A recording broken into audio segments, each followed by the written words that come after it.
We have a really good drug story here for you.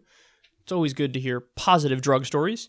So Huffington Post reports, commissioners in Pueblo County, Colorado on Monday signed off on what they're calling the world's first cannabis-funded scholarship. The fund of approximately $475,000 will be available for high school students in Pueblo County who wish to attend Pueblo Community College or Colorado State University-Pueblo in fall 2017. Of that funding, about $425,000 comes from cannabis excise tax revenue, which is a one-time county-level tax on all marijuana grown in Pueblo County. A state government-run scholarship program makes up the remaining $49,664. So, somebody goes on to point out in the article, and I think this is a great point, that this is money that would have gone to some drug cartel somewhere if they didn't legalize marijuana. Drop the mic, I'm out, debate over, marijuana should be legal. Stop and think about that. It's the same thing with alcohol during Prohibition. It's like if you had a tax on alcohol where some of the money went for a scholarship for college. If you didn't legalize it and do that tax, well then that money would be going to the mafia, because the mafia has a monopoly on the alcohol market.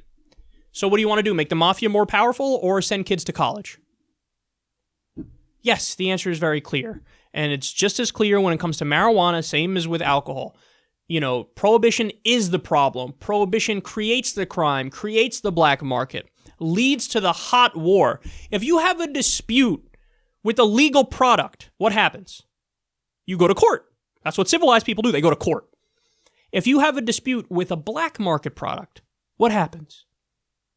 You settle it with guns in the streets.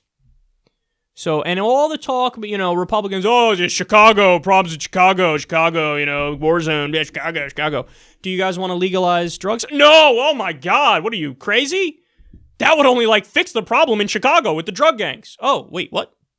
Exactly. So, we know what the solutions are. Some of them are counterintuitive, admittedly. But once they're explained to you, if you still reject it, you're just being silly. So, yes, legalize, tax, and regulate it. And if you legalize, tax, and regulate it, you can you can create jobs, but you could also take the tax revenue and put it towards great things.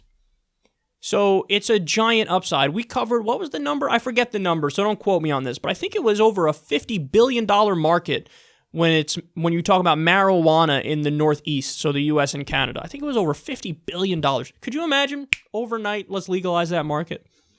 The upsides of that. Never mind the fact that you're increasing freedom and liberty. And look, I've said it before, you want to legalize drugs? Okay, let's be reasonable and also put addiction and rehab clinics up at the same time. So you treat people who are really addicted to substances in the way that they should be treated, like it's a medical issue, not like it's a criminal issue and we lock you in a cage and throw away the key. So you do it simultaneously, legalize, tax, and regulate, and set up addiction and rehab and treatment centers. But no, that makes too much sense, and instead, even though we read stories like this, which give us obvious answers, hey, legalize it, send more kids to college, we're still in the mindset of, no, wrong. And now we have Attorney General Jeff Sessions, who said, and I quote, good people don't smoke marijuana. A guy who voted, ready for this? Not just to continue the drug war. He obviously agrees with continuing the drug war. He voted to increase the penalties for drug crimes. That's now the top lawyer in the country. This stuff gets me so mad you have no idea.